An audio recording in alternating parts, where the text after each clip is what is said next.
Your Senses and Nature. We've got a new book for you. Welcome back to Techstination. I'm Fred Fishkin. With us is best-selling author Richard Louv. Great to see you again, Richard. Thank you, Fred. How are you? Terrific. Well, you've written some wonderful books, including Our Wild Calling, Last Child in the Woods, The Nature Principle, and Vitamin N. You coined the phrase nature deficit disorder. And now, just out, Noticing Intimate Encounters with the Natural World. Let's give everyone a bit of an overview here, Richard. It's about how we notice nature. I like to invent words, as you probably know. Um, and I talk about bioenchantment in this one. Uh, there's an interesting um, uh, crossroads of several trends right now that are producing what I call bioenchantment. Uh, One is the the loneliness epidemic that we know a lot about, read about a lot. Another is the study of the human senses. Just in the last 15 years or so, scientists have discovered that, they say we don't have five senses. We've got conservatively nine or 10. And that some of us may have as many as 30 or even 100. Now, it gets a little dicey there at the top number because the senses sometimes work together in ways that are hard to describe. Some people see music in colors, but we have more senses than we know we have. We know more than we think we do. Uh, Also, the study of animal life and plant life. You can't pick up a magazine or a newspaper these days without seeing some reference to a new study that shows some remarkable thing about how bees communicate, about the civilizations beneath our feet, of insects that replenish the earth. Uh, there is this great conversation going on around us all the time, and we don't usually notice it. But it helps us not feel so alone. A lot of people felt that during the pandemic when they were in seclusion. I got a lot of letters from people who said that when they looked out the window when they were isolated, they saw there were birds in the trees. Now, they'd seen birds in the trees before, but had they really seen them? And so during that isolation, they really looked at these birds, and so did their kids. And they felt less alone when they did that. I think there were more bird feeders being sold as a result. Is that right? I Yeah. hadn't seen that. Yeah. I'm not surprised. And so people came away with an appreciation for what was just in their backyard that they didn't have before once they noticed it. Um, so this book is about the art of noticing, although I don't call it that. It's about, knowing the environment in which we live, the natural environment, and we can know it much better. Anyhow, that's a summation. I still don't have my elevator speech down, as you can tell. Well, the book is just published, so this is Yeah. terrific. We're getting you right at the start here. So a lot of people might be really curious when we talk about these additional senses, and they wonder, well, do I have that, or how do I find out if I have that? How can it be developed? What do you tell people? I think you just pay attention. I mean, you start noticing more. You intentionally begin to notice, particularly about nature. You really look into it. Maybe you find a sit spot in the woods where you go and you sit and you wait for the animals to arrive and the other life forms, the insects, and then you look in the cracks of bark. When I was a kid, the reason for this book is that I was walking up the road near our house. We moved to the mountains about 7 years ago, basically to deal with our own nature deficit disorder, Kathy and I. I was walking up the road one day and I was feeling sorry for myself. because I felt isolated like everybody. This is at the end of the pandemic. And I missed my fellow journalists, newspaper journalists, who, by the way, I think are the smartest and most irreverent people in the world. And that's a very good combination. So I missed hanging out with them. I missed newsrooms. Uh, but most of all, I missed walking into a room and seeing a politician I was supposed to interview and seeing that he had a red pen in his pocket and looking at the people around him or her and seeing how they looked at him or the wallpaper, all the details of that setting. And I would put those in my head and then go back and write the story, and all that detail that I noticed would bring the story alive. I missed journalism, that kind of journalism. Uh, and then I noticed that I was still noticing. I had been watching a row of wild turkeys cross the road ahead of me. I've been watching the baby turkeys and the mother turkey, and I had seen the iridescence in the feathers on the back of the mother turkey. I'd heard the sounds they'd made. I kind of felt like I knew what they felt, which may be delusional, but that's what it felt like. And then I remembered how when I was a kid, I did that all the time. I grew up doing that. I spent most of my boyhood in the woods near our house at the edge of Kansas City. And I spent much of it with my dog, who was a collie. His name was Banner, and my parents often did not know where I was, but Banner always knew where I was. And I immersed myself in those woods. I remember climbing trees, and maybe you did this, Fred.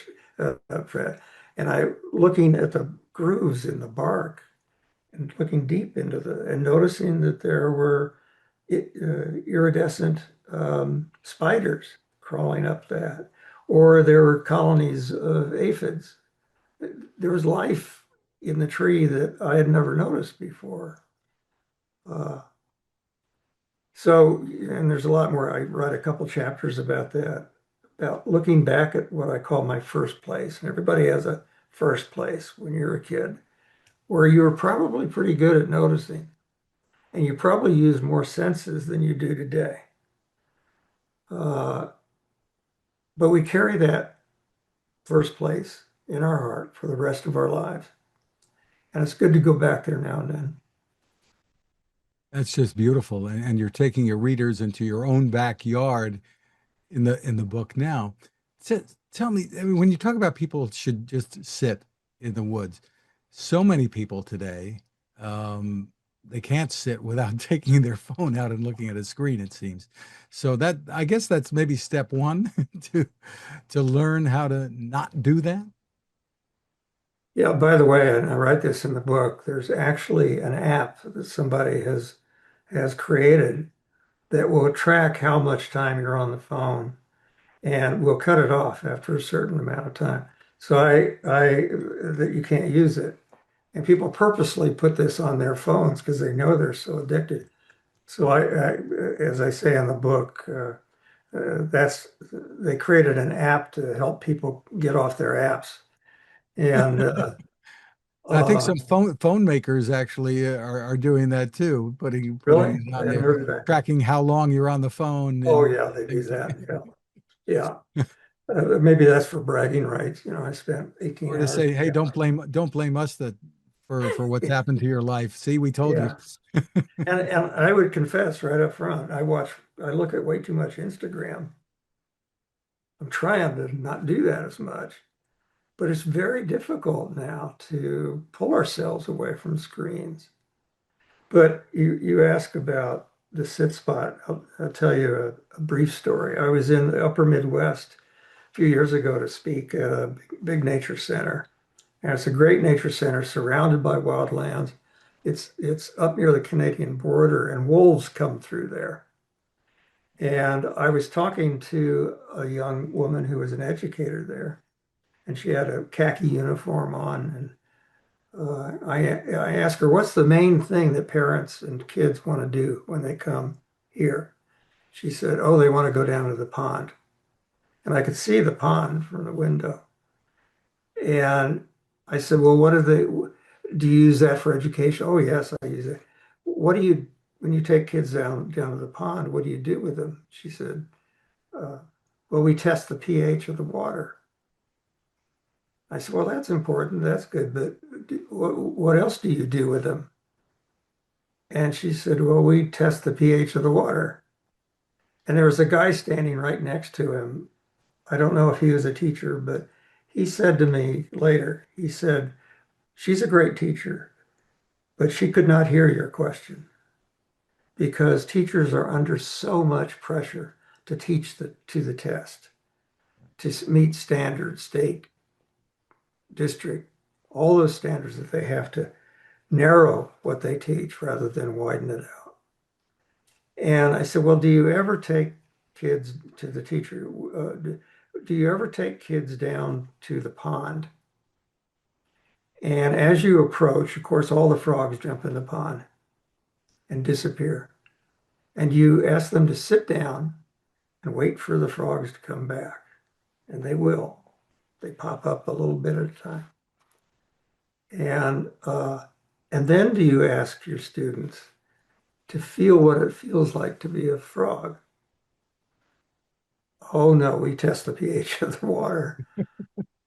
Uh, and to me, that's skipping a big step to sit there and take it in and imagine what other life feels, to feel that empathy for other lives. That's terrific. And I know you've, for years and years now, you've done a lot of work with kids, with children. Tell us a bit more about that. Well, after Last Child in the Woods came out, um, near the end of the book, I imagine, and this was in 2005, it was published. I imagine a movement starting to try to get kids outdoors more. And that was wishful thinking. Then I went out on the book tour and people started coming up to me and says, "Oh, I get it about nature deficit disorder. So now what do we do?" I said, they were putting me on the spot. And fortunately, some very good people came to my rescue. And we co-founded an organization called the Children in Nature Network, which is a nonprofit. And that its sole purpose is to encourage the connection of children and nature and to encourage all those individuals and organizations that are out there trying to do that and then link them together in a network so that they have more power.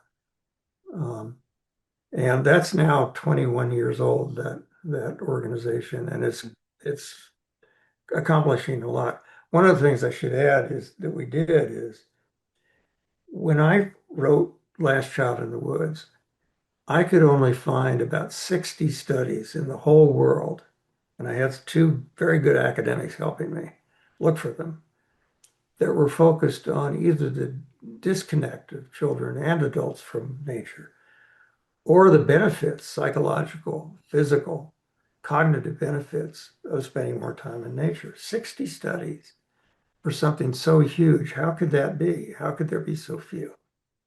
I have some theories about that. One of them is, where does the research money come from?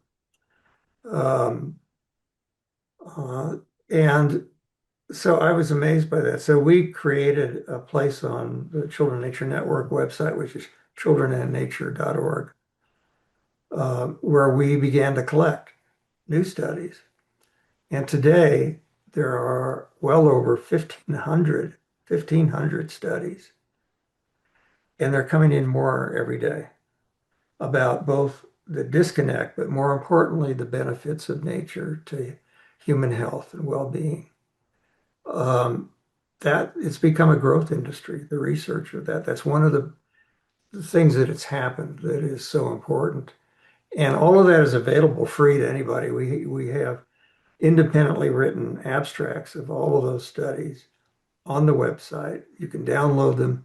You can take them to the principal. You can take them to the mayor and convince them to do things to get kids outdoors. That's just terrific. And what are some simple things we can all do every day, I guess, to help us start noticing?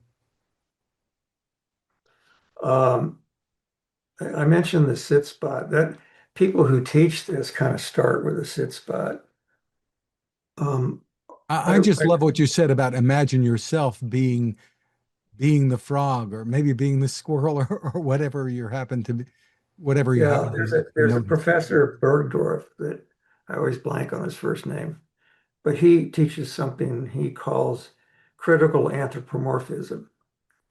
And what he does with that, he says, if you're going to study a snake, he's a herpetologist and a psychologist. And when you got to study a snake, you have to become the snake. And what he does is he asks his students to look at the snake coming through the grass in front of them.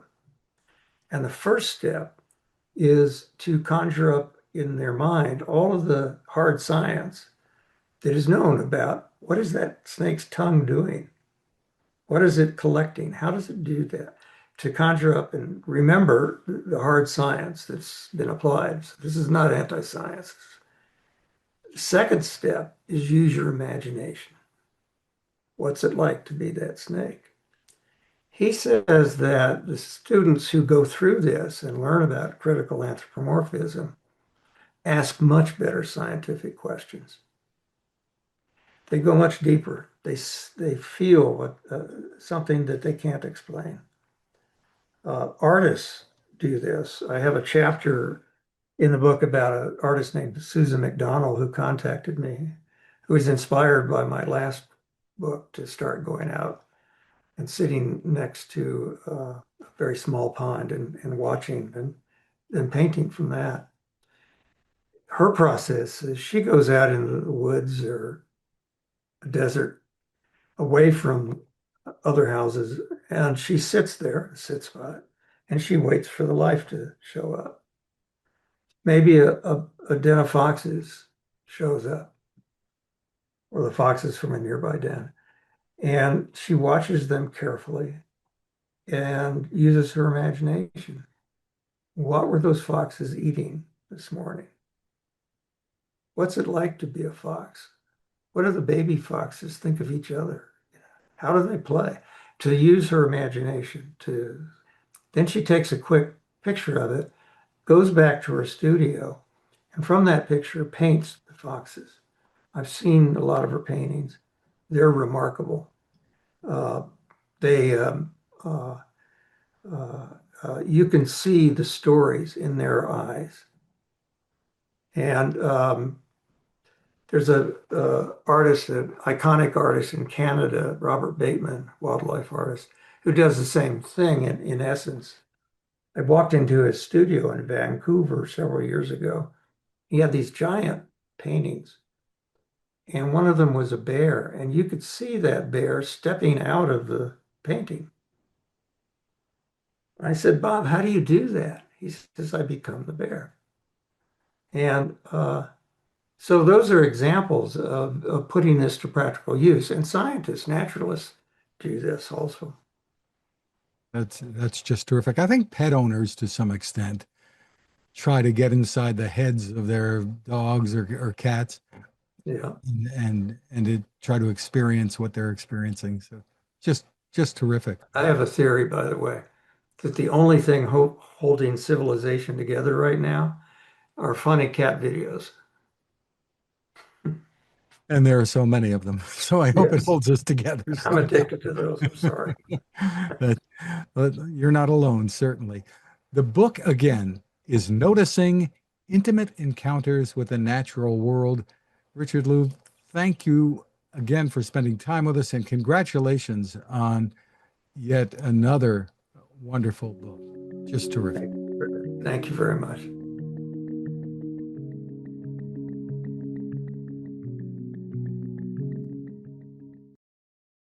The Haven 10,000 lantern is a smartly designed, beautiful solar light that you will love indoors or out. It is waterproof with up to 1,200 lumens of brightness. That's a lot of light. And the base becomes a flashlight at the push of a button. The power comes from a built-in lithium-ion battery recharged by the sun. The solar panel is built in, or USB-C. The battery can even recharge your phone. Did we mention how durable it is, how it folds down and can run for up to 120 hours on a charge? But the real power of the Haven Lantern comes from the people behind it and their mission to provide this quality lighting to those in the world who need it most, including in disaster emergencies. Your purchase helps to fund those efforts, and if you use the code Techstination20, you'll get it at a 20% discount. That's Techstination20 at havenlantern.com. Create your haven.